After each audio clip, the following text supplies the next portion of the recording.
یہ وہ رات تھی جب رات نے اپنا رنگ بدل دیا، جب لوگ عبادت میں مصروف تھے اور مساجد کی روشنی آسمان تک پہنچ رہی تھی۔ اسی اندھیری رات فضا میں ایک گرج محسوس ہوئی، دم توڑتے سائرن، دھماکوں کے گہرے گونجتے بادل اور پھر دنیا کو جھنجھوڑ دینے والی خبر۔ ایرانی ریاست میڈیا نے باضابطہ اعلان کیا کہ سپریم لیڈر آیت اللہ علی خامنائی اب اس دنیا میں نہیں رہے۔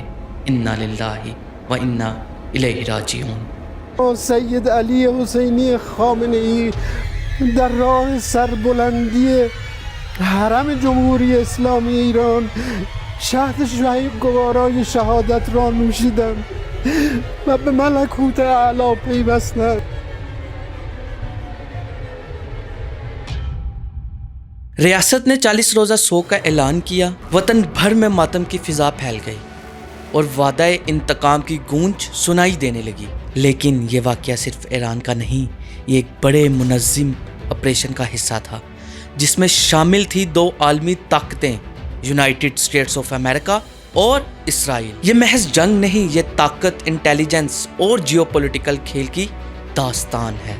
10 رمضان المبارک کی صبح جب دنیا کی بڑی عبادت میں مصروف تھی، فضا میں دھماکوں کی گونج سنائی دی۔ رپورٹس کے مطابق اسرائیل اور یونائٹڈ اسٹیٹس نے ایران کے متعدد مقامات پر مشترکہ کارروائی کی۔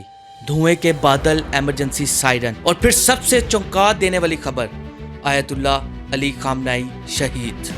فضائی حملے کے بعد ایران نے جواب دیا، وعدہ صادق 4، تل ابیب، شمالی اور وسطی اسرائیل میں سائرن بجے۔ سعودی عرب، قطر، متحدہ عرب امارات میں دفاعی نظام حرکت میں آیا، فضائی حدود بند، پروازیں منسوخ، شہری خوف میں مبتلا۔ یہ محض مقامی واقعہ نہیں، یہ عالمی طاقتوں کے درمیان فیصلہ کن لمحہ تھا۔ CIA کئی ماہ سے ایرانی قیادت کی نقل و حرکت پر نظر رکھے ہوئے تھے۔ وقت کے ساتھ معلومات مستند ہوئیں اور اطلاع ملی کہ تہران میں اعلیٰ ایرانی حکام کا اجلاس ہو رہا ہے جس میں سپریم لیڈر بھی موجود تھے۔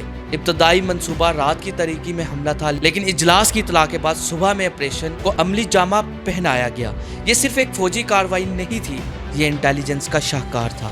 اب سوچیں اگر اس بار تنازع وسیع ہو جائے، یہ صرف خطے کی جنگ نہیں، یہ عالمی معیشت، سفارتکاری اور طاقت کے توازن کی آزمائش ہے۔ کشیدگی کے دوران نئی صف بندیاں بھی سامنے آئیں۔ نریندر مودی نے اسرائیل کا دورہ کیا، بنجمن نیتن یاہو کے ساتھ ملاقات میں دفاع، ٹیکنالوجی، انٹیلیجنس تعاون کی بات چیت ہوئی۔ یہ تعاون صرف دو طرفہ نہیں، یہ ایک ممکنہ انڈیا اسرائیل USA کمبائنڈ اسٹریٹجک ایکسس کی بنیاد ہے۔ تاریخ بتاتی ہے کہ جنگیں اکثر ایک چھوٹے غلط اندازے سے شروع ہوتی ہیں، ایک میزائل، ایک غلط اطلاع یا جذباتی رد عمل، اور پھر واپسی کا راستہ بند ہو جاتا ہے۔ اگلے 24 سے 48 گھنٹے تاریخ کا رخ متعین کر سکتے ہیں۔ یہ صرف خبریں نہیں، یہ طاقت، سیاست اور انسانی تقدیر کی کہانی ہے، اور ہم اس لمحے کے عینی شاہد ہیں جہاں اگلا قدم پوری دنیا کے لیے فیصلہ کن ہو سکتا ہے۔